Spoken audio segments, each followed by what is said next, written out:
palabra de Dios y compartir con respecto a estos dos conceptos que sí encontramos en las Escrituras y preguntarnos si educar a tus hijos, que los padres tomen la responsabilidad de educar a sus propios hijos, con todo que quizás sientan que no están capacitados, que no fueron a la normal, que no son pedagogos, que no son científicos y no sé cuántas otras cosas más.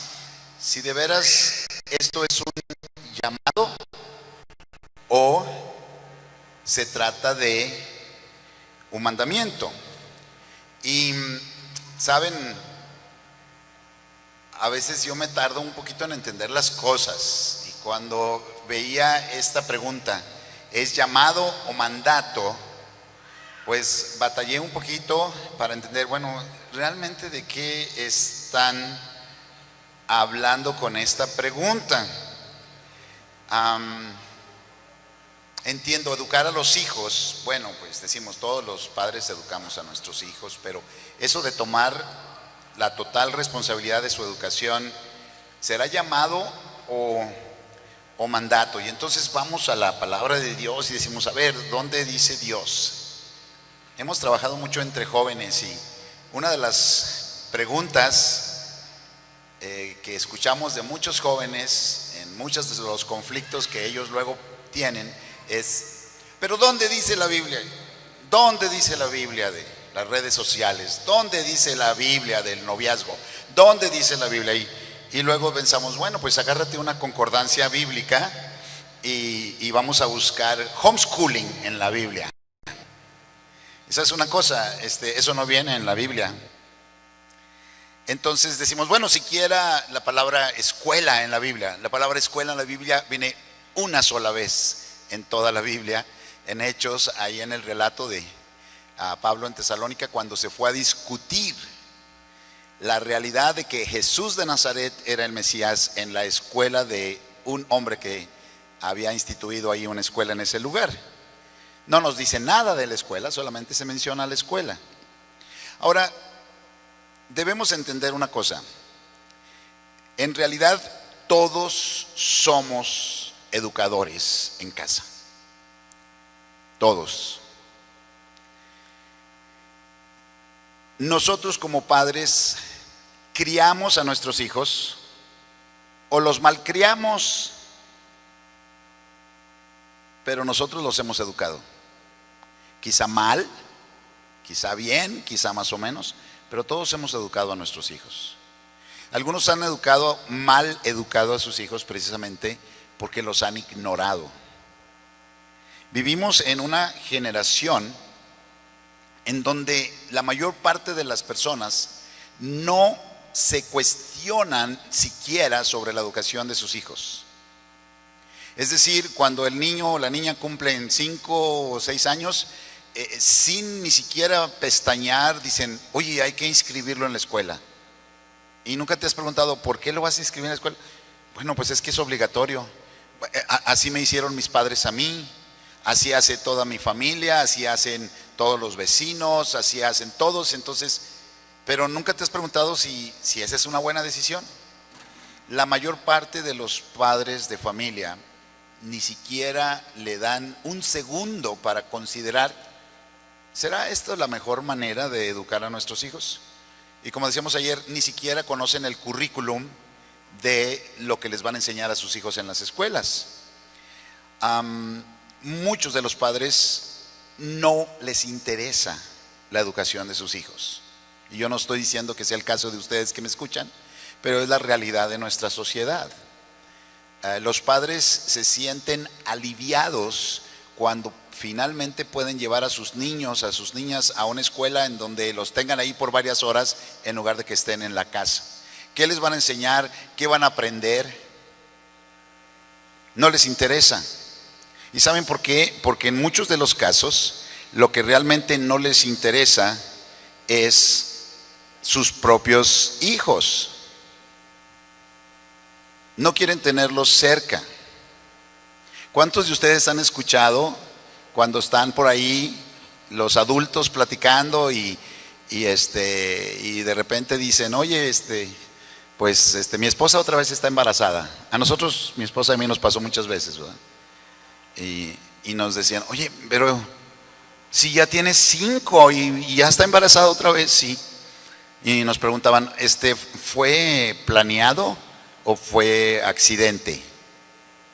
Y decíamos, ay, como que se nos hace que una vida humana, decir que nosotros la planeamos es mucha pretensión. Pero qué terrible decir que una vida humana fue un accidente.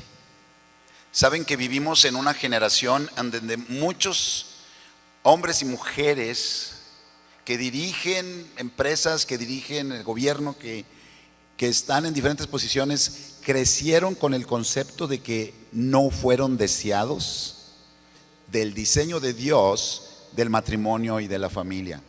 Los hijos no son una carga, una maldición, una sanguijuela que viene a mermar el presupuesto familiar. Los hijos son una bendición, eso es lo que dice Dios, y son útiles y deben ser preparados como flechas para que sean rectos, para que sean aguzados. De ahí viene la palabra que luego algunos dicen abusados, no, aguzados o buzos, quiere decir afilados. ¿Sí? Así se preparaban las flechas para que pudieran tener un impacto al momento de ser usados. Pero regresando a nuestra pregunta, nosotros como cristianos nos preguntamos, ¿es un llamado esto de educar a nuestros hijos o es un mandamiento? A ver, déjenme ver si entiendo bien la pregunta. ¿Realmente cuál es la diferencia? Si yo desatiendo un llamado de Dios, ¿es desobediencia? ¿Qué piensan? Sí, claro que sí es desobediencia. ¿Y si yo desatiendo un mandato de Dios, es desobediencia? Sí, sí es desobediencia. Entonces, ¿cuál es la diferencia? Y entonces, buscando en las Escrituras, vemos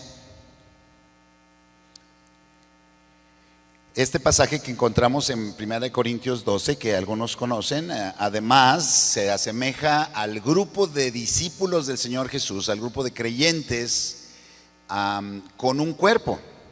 Y entonces encontramos esta analogía ahí donde dice, además el cuerpo no es un solo miembro, sino muchos. Si dijera el pie, porque no soy de mano, no soy del cuerpo, por eso no será del cuerpo. Y si dijera la oreja, porque no soy ojo, no soy del cuerpo, por eso no será del cuerpo. Si todo el cuerpo fuese ojo, ¿dónde estaría el oído? ¿Sí? Si todo fuese oído, ¿dónde estaría el olfato? Mas ahora Cristo ha colocado los miembros, cada uno de ellos, en el cuerpo como Él quiso. Y nos enseña la palabra de Dios que la multiforme sabiduría de Dios es dada a conocer a través de la verdadera iglesia de Jesucristo, de donde encontramos esta interesante colección de personas que, por cierto, son lo vil de este mundo, lo menospreciado y lo que no era, y es totalmente heterogénea, donde hay adultos y jóvenes, hombres, mujeres, ricos, pobres, cultos, incultos, y toda esta colección de todo linaje y pueblo y lengua y nación que Dios ha hecho para constituir su cuerpo. Y ciertamente hay diferentes funciones. Honestamente, desde el jueves que llegamos aquí, mi esposa y yo estamos tan impresionados del grupo de cristianos en este lugar. Encontramos a unos pintando allá afuera, a otros limpiando acá adentro, a otros ocupados allá en la cabina, a otros arreglando las mantas y todo esto. Si todos se ponen a poner mantas, ¿quién va a limpiar? Y si se ponen todos a limpiar, ¿quién va a preparar para tener nuestras proyecciones? Y si todos están allá en la cabina, no van a caber, porque definitivamente cada uno fue llamado a trabajar de diferente forma, y ninguno es de menospreciar. Entonces, si la responsabilidad de educar a tus hijos es un llamado, entonces puede ser que no sea para todos. Esa es la diferencia que muchos quieren ver entre llamado y mandamiento. Y ya veo algunos que se empiezan a acomodar en asientos. Ay, menos mal. Ya creí que me iban a encasquetar el homeschooling a fuerzas. Y de los que nos ven en la televisión van a decir, bueno, eso ya es más moderado, ¿no? Esto del homeschooling es para algunos que quizá no les fue bien en la escuela, o que sí están medio loquitos y sacan a sus hijos de las escuelas y los tienen en casa, pero bueno, pues habremos otros que podemos seguir dejando esa responsabilidad en manos del Estado, porque es un llamado, y siendo un llamado, pues es para unos y no para otros. Pero hay un pero a esto que estamos diciendo. Hay un concepto pagano en lo que algunos conceptúan como llamamiento, y procede del paganismo y de la idolatría. Y tristemente, algunos que hemos llegado a conocer la verdad de la palabra de Dios, todavía arrastramos esas telarañas de lo que nos inculcó la religión humana. Vemos, por ejemplo, este pasaje en Tito, que es similar al pasaje que se encuentra en 1 Timoteo 3, y dice: y establecieses ancianos en cada ciudad, así como yo te mandé, el que fuere irreprensible, marido de una sola mujer, y tenga hijos creyentes, que no estén acusados de disolución ni de rebeldía, porque es necesario que el obispo sea irreprensible como administrador de Dios, no soberbio, no iracundo, no dado al vino, no pendenciero, no codicioso de ganancias deshonestas. ¿Saben por qué? Porque Dios ha llamado de entre el conjunto de creyentes a algunos para que sean ancianos, para que sean obispos. Y escuchamos estas palabras y estamos tan entelarañados con los conceptos religiosos que si escuchamos obispo, lo primero que viene a nuestra mente es un viejito con un sombrero así en forma de pico. Eso no es el concepto bíblico. Y decimos, ellos son llamados. ¿Cuál es este concepto pagano del llamamiento? El concepto pagano del llamamiento es establecer una jerarquía entre los seguidores del Señor Jesús, para pensar que algunos ungidos especiales son superiores a los demás. A ellos Dios los ha llamado. El Señor Jesús dijo a sus discípulos: miren, vean en el mundo, vean entre las naciones, los poderosos se enseñorean de entre los débiles. Y dijo el Señor claramente: no será así entre ustedes. Pedro lo explica, dice él: yo también, como anciano entre ustedes, como apóstol de Jesucristo, él dice: yo también les digo esto, que nosotros que hemos sido llamados de esa manera a Dios, no hemos sido puestos para enseñorearnos de los que están a nuestro cuidado, sino para ser ejemplos de la grey. Gracias a Dios por estos hermanos ancianos, gracias a Dios por los pastores y maestros y obispos, gracias a Dios por ellos. No todos son ancianos en la iglesia de Dios, no todos son pastores, no todos son obispos. Ellos fueron llamados a servir y a ser ejemplo, porque si nosotros conservamos este concepto pagano, idólatra de el famoso llamamiento, entonces leemos este pasaje y decimos: entonces el anciano debe de ser marido de una sola mujer en la congregación. Todos los demás en la congregación pueden tener muchas mujeres, ¿verdad? Si el anciano debe de ser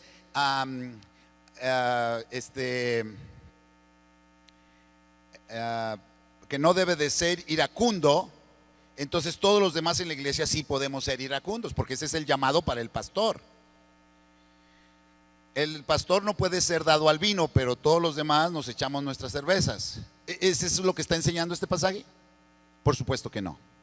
Lo que está enseñando es que Pablo le dijo a Tito y a Timoteo: mira, de entre los hermanos, ve quiénes pueden ser puestos como ejemplo. ¿Para qué? Para que los veneremos para que los pongamos en un pedestal y diga, no, pues el hermano sí, porque pues él fue llamado. Yo a veces he preguntado a algunos hermanos, oye, ¿y tú compartes de la palabra de Dios? No, yo no, porque yo no soy pastor. ¿Y estás compartiendo el evangelio en alguna parte? No, es que Dios no me dio a mí ese don. El don que me dio Dios a mí es venir a calentar una banca. Ese es mi don.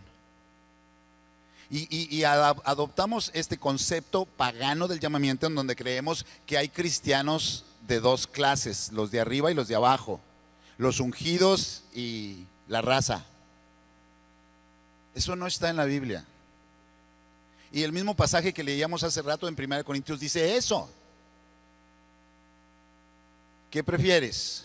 ¿Que te corte una mano o que te quite un ojo? No, cada parte del cuerpo es valiosa. Y no es más valioso el que está allá en la cabina que el que limpió aquí la entrada. Dice en Romanos, dice, para que el Señor Jesucristo sea el primogénito entre muchos hermanos. Dice Pablo, nosotros, ¿qué es Pablo? ¿Qué es Apolos? ¿Qué es Pedro? ¿Qué es? ¿No somos nosotros servidores de ustedes? Usamos la palabra ministro, y luego en las religiones se les pega el excelentísimo señor ministro, y venimos otra vez a levantar pedestales entre aquellos que somos seguidores del Señor Jesús y que el Señor no ve ninguna diferencia entre nosotros. Los pastores, los obispos, los ancianos son ministros. ¿Saben qué quiere decir ministro? Quiere decir sirviente. ¿Sí? Cuando teníamos posibilidades, mi esposa tenía en casa a una muchacha que por cierto también era cristiana, y era la excelentísima señorita ministra. Era una sirvienta. Esos son los pastores, esos somos los maestros, esos somos los obispos y los ancianos. Somos servidores. No estamos puestos sobre un pedestal jerárquico para que se nos venere. Sí estamos para que nos amen y nos toleren y nos digan cómo podemos ayudar, pero en ninguna manera vamos a ocupar ni en lo más pequeño un lugar que solamente le corresponde al Señor Jesucristo. La honra, la gloria es para Él, no para ningún hombre. Entonces entendamos esto acerca del llamamiento. Y si regresamos a nuestro tema, por favor nadie vaya a decir, no, es que hay hermanos muy consagrados y que tienen mucho conocimiento de la Escritura, y a ellos Dios los llamó para que eduquen a sus hijos. Y yo, pues como tengo poco tiempo de ser cristiano y soy cristiano de segunda clase o he cometido muchos errores, no, pues yo no. Eso es para los iluminados, para los ungidos o no sé cuánto. Sí hay llamamientos especiales y específicos, pero esos llamamientos especiales y específicos son para realizar labores, chambas, trabajos. Eso le dice Pablo a Timoteo, dice, si alguno anhela obispado, quiere su oficina, una plaquita aquí que diga que es obispo y una posición en la organización. No, dice Pablo a Timoteo, si alguno anhela obispado, buena obra. Es un trabajo, es una chamba que hay que hacer. ¿Alguien la quiere hacer? Qué bueno que alguien la quiere hacer. Se requiere, se necesita, y a darle. Pero no pienses que te van a poner en ninguna manera en un lugar de superioridad. En 2 de Tesalonicenses, y siguiendo con nuestro tema primero de llamamiento, dice, por lo cual asimismo oramos para que nuestro Dios os tenga por dignos de su llamamiento y cumpla todo propósito de bondad y toda obra de fe con su poder. Todo propósito de bondad y toda obra de fe. Así se describe aquí el llamamiento, para que el nombre de nuestro Señor Jesucristo sea glorificado en vosotros y vosotros en Él, por la gracia de nuestro Dios y del Señor Jesucristo. Dios nos ha llamado a toda bondad y toda obra de fe con su poder, con el propósito de que el Señor Jesús sea glorificado. Vivimos en tiempos muy complicados, sin duda los últimos tiempos. Desde hace años, el enemigo ha estado estratégicamente desde diferentes trincheras destruyendo el diseño de Dios del matrimonio, de la familia. Ahora es el tiempo en que aquellos que creen en Dios, creen en su palabra, han recibido la gracia de Dios en el Señor Jesucristo, se levanten como una lumbrera que se pone en un monte alto para enseñar al mundo el diseño de Dios, para que la gente vea en la familia cristiana y no en las telenovelas cómo deben ser las cosas, para que ellos aprendan de nosotros y no nosotros aprendamos de ellos. Toda buena obra para que el nombre de Dios sea glorificado. Tenemos la visión de que Dios está levantando familias y toda una generación piadosa para mostrar la verdad de la palabra de Dios en medio de una generación maligna y perversa, en donde debemos resplandecer como luminares en el mundo. Ese es el llamamiento. Y no es para algunos cuantos. Ahora, si decimos, bueno, ¿es llamado o es mandamiento? Déjenme revisar con ustedes algunos pasajes del Antiguo Testamento que algunos conocen bien. Esto es conocido como el gran mandamiento. Todos ustedes saben que esta es la palabra de Dios, y cuando Dios inspiró la palabra no existían los números de los capítulos ni de los versículos. Esos fueron agregados después para facilitar nuestro estudio, pero no estaban aquí. Cuando preguntaron al Señor Jesús, Señor, ¿cuál es el más grande mandamiento? El Señor Jesús no dijo Deuteronomio capítulo 6 versículo 4. No.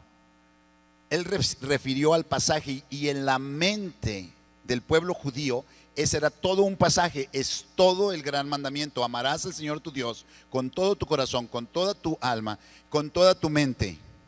Y estas palabras que yo te mando hoy estarán sobre tu corazón, y las repetirás a tus hijos, y hablarás de ellas estando en tu casa y andando por el camino y al acostarte y cuando te levantes, y las atarás como una señal en tu mano y estarán como frontales entre tus ojos, y las escribirás en los postes de tu casa y en tus puertas. Este es el gran mandamiento. Vas a enseñar a tus hijos desde que se levantan hasta que se acuestan. No, ahora lo que queremos son escuelas de tiempo completo, en donde desde que se levantan se van a la escuela, y entre más tiempo los entretengan allá mejor, y luego ya que vengan un ratito a la casa. Si no, desde que se levantan. Algunos niños y jóvenes cristianos dicen, nos encanta la escuela en casa. Es la única escuela en donde el uniforme son las pijamas. Desde que se levantan. Ahora, ¿a alguien le queda duda que esto es un mandato? Es el gran mandamiento, que incluso Dios, el Espíritu Santo, Dios en su palabra lo repite casi textualmente en Deuteronomio 11 del 18 a 20. Cuando Dios dice una cosa en su palabra es porque es importante. El Espíritu de Dios jamás desperdició papel y tinta. Nada de este libro está de más. Y cuando Dios te lo dice una vez, mejor que pongas atención. Y si Dios te lo dice otra vez, es porque es muy importante. Y en Deuteronomio 11 del 18 al 20 Dios lo repite. Otro pasaje del Antiguo Testamento, Deuteronomio 4, 9 y 10. ¿Sí? Dice, y estas palabras, por tanto, guárdate y guarda tu alma con diligencia, para que no te olvides de las cosas que tus ojos han visto, ni se aparten de tu corazón todos los días de tu vida. Antes bien, las enseñarás a tus hijos y a los hijos de tus hijos. ¿Tus ojos han visto alguna cosa? Cuando mi esposa y yo éramos más jóvenes de lo que somos ahorita, el grupo de jóvenes era ahí en Torreón como de unos 80 o 90 jóvenes. La gran mayoría éramos jóvenes donde éramos los únicos cristianos en nuestra casa. No teníamos un papá ni una mamá que nos estuviera diciendo el domingo en la mañana: mijito, ya levántate, se hizo tarde, vámonos a la reunión. No, al contrario. Nuestros padres decían: otra vez vas a ir a la reunión, pues ¿dónde te metiste? ¿Qué es eso de que ahora eres cristiano? Así era la vida de nosotros. Y vimos de parte de Dios cosas grandiosas y maravillosas. Y vimos cómo jóvenes eran rescatados del alcoholismo, de las drogas, para venir a Jesucristo. Y vimos respuestas a oración asombrosas. Todavía recuerdo cuando uno de los jóvenes que vivía a la vuelta de mi casa decía: mañana va a haber bautismos y yo me quiero bautizar, pero mis padres no van a querer. Y yo no creo, decía él, que yo me deba bautizar si mis padres no están de acuerdo. Iba muy triste. Yo me fui a dormir. Tengo que confesar que ni siquiera oré. Y como a las 3 de la mañana me despertó mi papá y me dijo: oye, ahí está afuera Emilio, que quiere hablar contigo. Yo dije: ¿qué pasó a las 3 de la mañana? Y pues me levanto y salgo: ¿qué pasó? Y él estaba feliz, dijo: mi padre me acaba de dar permiso de bautizarme. Y era una familia tan católica y él era alcohólico y era una respuesta a su oración. Y quizá eso podría parecer como algo muy sencillo, pero para nosotros era un milagro. ¿Cuántas cosas nosotros vimos de la obra de Dios? Pero les digo la realidad: después de 30 años, ahora tenemos a nuestros hijos. Y me pregunto, ¿cuántas de estas cosas que nosotros vimos con nuestros ojos las olvidamos y nunca las enseñamos a nuestros hijos? Y la realidad estadística es que más de la mitad de los hijos de cristianos no son cristianos.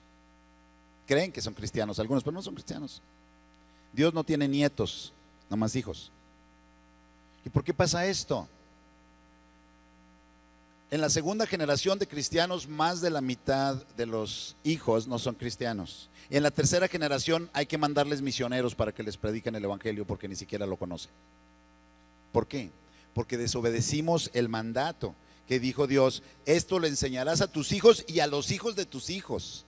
El día que estuviste delante de Jehová tu Dios en Horeb, cuando Jehová me dijo: reúneme al pueblo para que yo les haga oír mis palabras, las cuales aprenderán para temerme todos los días que vivieren sobre la tierra, y las enseñarás a tus hijos. ¿A alguien le queda alguna duda de que esto es un mandato? Y vuelve a repetir: las enseñarás a tus hijos. En el libro de Proverbios, algunos pasajes que quisiera ver con ustedes y preguntarles esto. Dice en Proverbios 10:1: porque mi pueblo es necio, no me conocieron, son hijos ignorantes y no son entendidos, sabios para hacer el mal, pero hacer el bien no supieron. Y aquí lo que me llama la atención es: ¿por qué dice hijos? Bueno, alguien puede decir: bueno, porque Dios, el Padre, considera a toda la gente del pueblo como sus hijos. ¿Será por eso?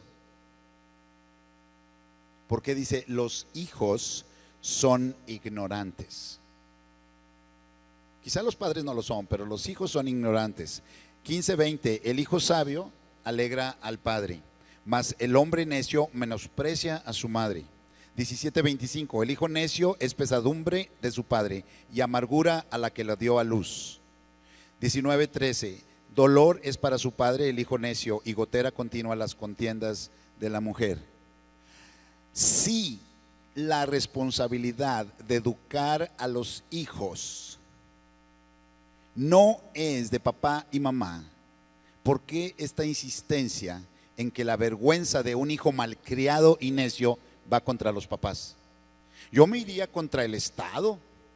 El Estado es el que los crió, la escuela, el colegio. Oye, si vieras lo que pagué de colegiaturas y mira lo que hicieron. Un niño malcriado, contumaz, rebelde. No, qué fraude. Todo lo que pagué para que educaran a mi hijo y lo hicieron mal. A mí no me avergüenza. Si yo delegué supuestamente la responsabilidad mía en un buen colegio de paga o en el Estado, en las escuelas públicas, y los jóvenes salen mal, pues no fue mi culpa, no, fue culpa de ellos. ¿Por qué todos estos pasajes se dice qué vergüenza para ti como padre, qué vergüenza para ti como madre que tengas hijos necios? Ay Dios, pero ¿por qué yo? Yo los mandé a la escuela. ¿Por qué? Porque Dios nos hace a nosotros responsables de la educación de nuestros hijos.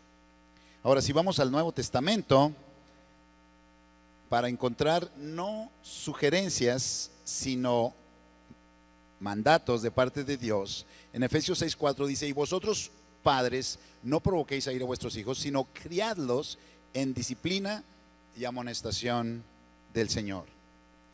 ¿Sí? Luego vemos nosotros en Mateo 28:20 y regresamos al tema que concluíamos ayer. Esto es lo que algunos llaman la gran comisión o el gran mandamiento del Señor Jesús a sus discípulos: id por todo el mundo y predicad el evangelio y hagan discípulos. La desescolarización en la Biblia se llama discipulado. Y Dios nos mandó a ser discípulos. No es una sugerencia del Señor Jesús para decir: bueno, mira, si después de todas tus responsabilidades y actividades te quedara algo de tiempo, yo sugeriría que fueras a ser discípulos. No es así. Es la gran comisión, que algunos la han transformado en la gran omisión. Pero es un mandato por parte del Señor. ¿Y por dónde vas a empezar a ser discípulos? ¿Vas a ir a ser discípulos a China? Porque Dios te llamó mientras tus hijos en casa se pierden sin el conocimiento del Evangelio de Jesucristo. ¿Eso es lo que Dios quiere que hagas? ¿O Dios quiere que empieces por tu Jerusalén? Y tu Jerusalén es tu esposa y tu casa y tus hijos. Y vas a ser los discípulos que aprendan a guardar, no nada más que aprendan a memorizar las cosas que Jesús enseñó, sino que aprendan a guardarlas. Y dice el Señor: yo estoy con ustedes todos los días hasta el fin del mundo. ¿Cuál es el propósito de este mandamiento? El propósito de este mandamiento es que nosotros hagamos discípulos y que sean discípulos del Señor Jesús. Mucha gente en aquellos tiempos reconoció en Juan el Bautista a un enviado de Dios, a un profeta de Dios, y Juan Bautista empezó a tener muchos discípulos. De hecho, dice la Escritura que todo el pueblo estaba convencido de que Juan Bautista era un profeta de Dios. Y muchos hombres dejaron sus casas para seguir a este maestro, a este profeta por parte de Dios. Pero nos narra el Evangelio de Juan en el capítulo 1 que después de que el Señor Jesús fue bautizado por Juan Bautista, al siguiente día otra vez estaba Juan y 2 de sus discípulos, y mirando a Jesús que andaba por ahí, dijo: he aquí el Cordero de Dios. Le oyeron hablar los 2 discípulos. ¿Y qué pasó? Dice: y siguieron a Jesús. Este es el verdadero discipulado. Hay algunos en el mundo que piensan que deben hacer discípulos para su propia posición doctrinal, para su propia teología, para ganar adeptos que los sigan a ellos. Eso no es lo que mandó el Señor Jesús.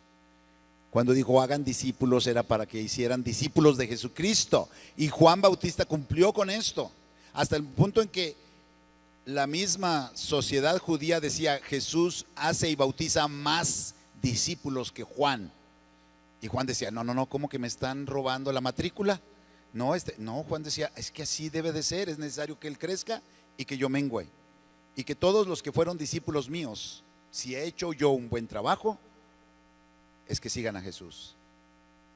Y si tú vas a discipular a tus hijos como mandó el Señor Jesús, entonces el buen trabajo será que cada uno de ellos y de ellas se conviertan en discípulos de Jesús.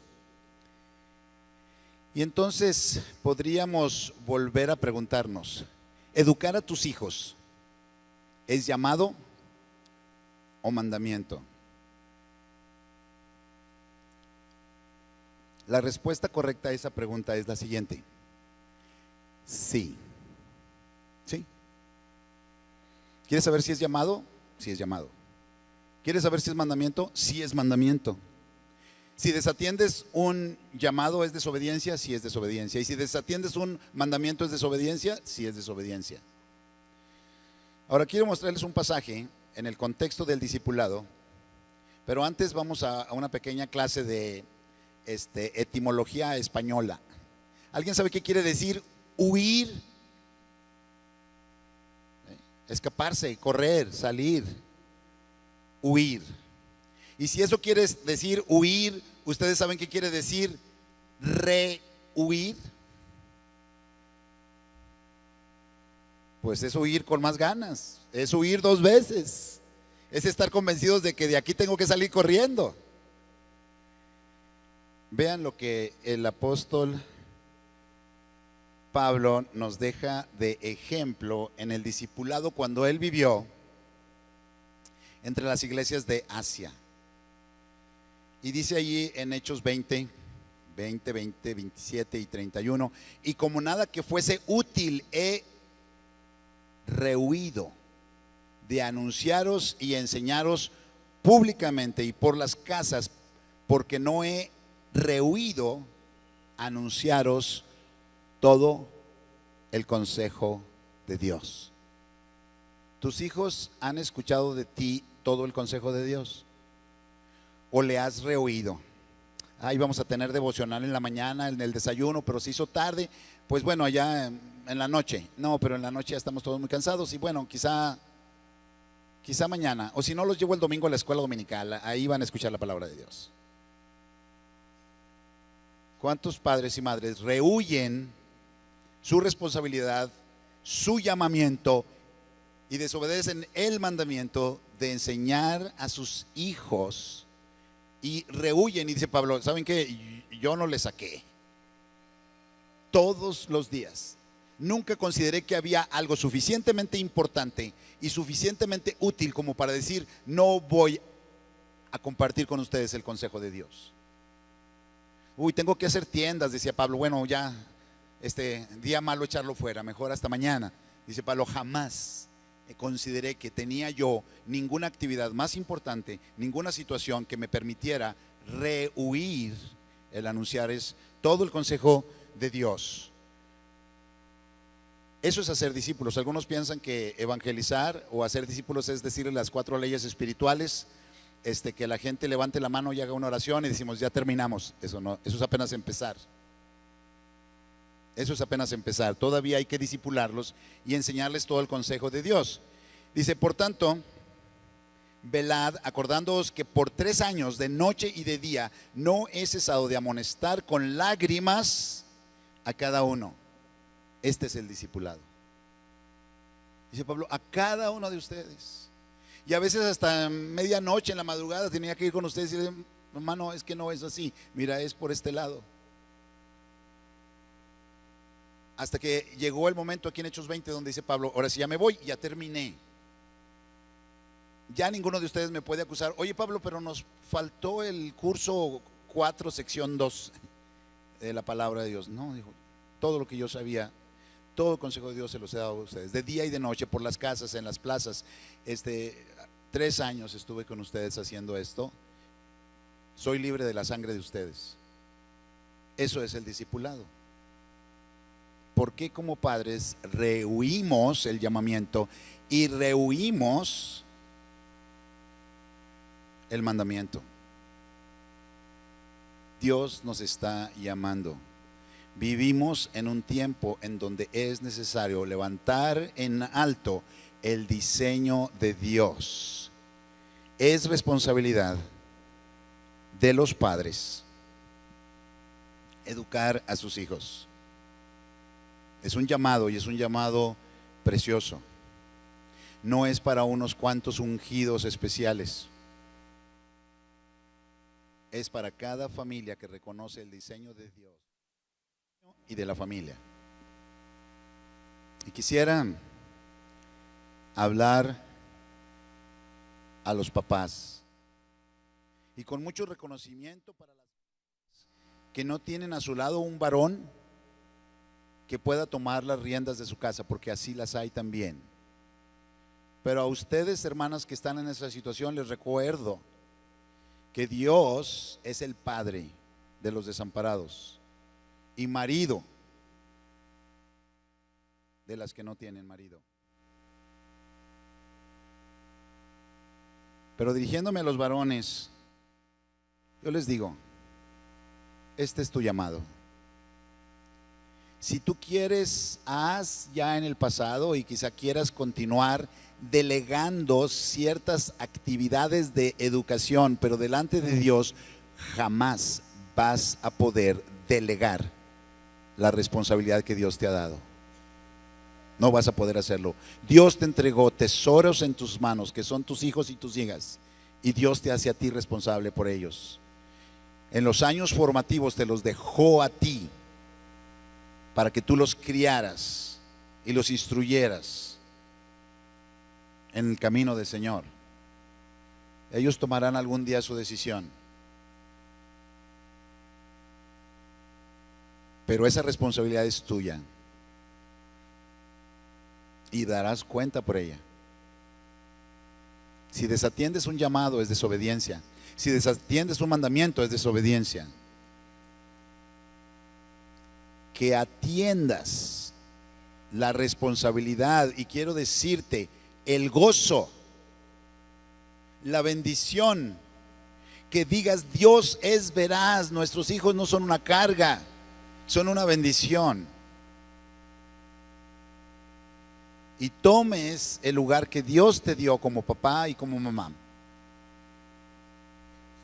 Eso es lo que Dios quiere que tú hagas. No es para algunos cuantos iniciados, iluminados. El mundo está desesperado por ver la luz de la palabra de Dios en las familias y en nuestros hijos.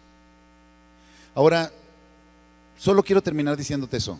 ¿Sabes que cuando el Señor dio el gran mandamiento, lo primero que dijo es: toda potestad me es dada en el cielo y en la tierra? Y algunos dicen: no, hermano, es que yo no voy a poder, yo ni siquiera acabé la primaria, ¿cómo le voy a hacer? El Señor Jesús dijo: toda potestad me es dada en el cielo y en la tierra, por esto les mando, hagan discípulos. Y termina el Señor Jesús el gran mandamiento diciendo: yo estoy contigo todos los días de tu vida, incluyendo los lunes. Todos los días de tu vida estoy contigo, hasta el fin del mundo. Estamos en los últimos tiempos. Esfuérzate, sé valiente. Dijo el Señor Jesús que los últimos tiempos iban a ser como los días de Noé. Hoy necesitamos muchos Noés. 120 años predicando la palabra de Dios. ¿Y saben quién le creyó? ¿Quién le creyó a Noé? Su esposa. Sí. Una de las más grandes bendiciones que yo tengo en mi vida es tener mi esposa. Y como les digo, es una gran bendición mi esposa, porque saben, mi esposa no me ama. quiero decir que no me ama más de lo que ella ama al Señor. Pero mi esposa sí me ama, y me ama más que a nadie más en el mundo. Ese es el papel de la esposa. Y mi esposa me ha seguido en las malas y en las peores. ¿Se imaginan lo que le decían las vecinas a la esposa de Noé? Oye, tu esposo, ¿no está un poquito loco? Sacó a sus hijos de la escuela y los puso a trabajar haciendo un cajonzote. Nadie creyó a Noé más que su esposa. Varón de Dios, te puedes levantar hoy para decir: yo voy a ser el líder en mi casa, y si nadie más me quiere seguir, me va a seguir mi esposa. Y si nadie más me quiere seguir, me van a seguir mis hijos. Eso es todo lo que ganó este profeta de Dios llamado Noé. Logró que la palabra de Dios tuviera cabida en el corazón de su esposa y en el corazón de sus hijos. Y todo el mundo alrededor de ellos pereció. Estos son los días de Noé. Y necesitamos que se levanten familias para decir: Dios es veraz. Lo que Dios dice funciona, y funciona mucho mejor. Van a decir que estamos locos, pero toda potestad le es dada a aquel que nos comisionó. Y además, Él está con nosotros todos los días hasta el fin del mundo. El Señor bendiga el llamamiento y el mandamiento que Dios te da a ti hoy. Gracias.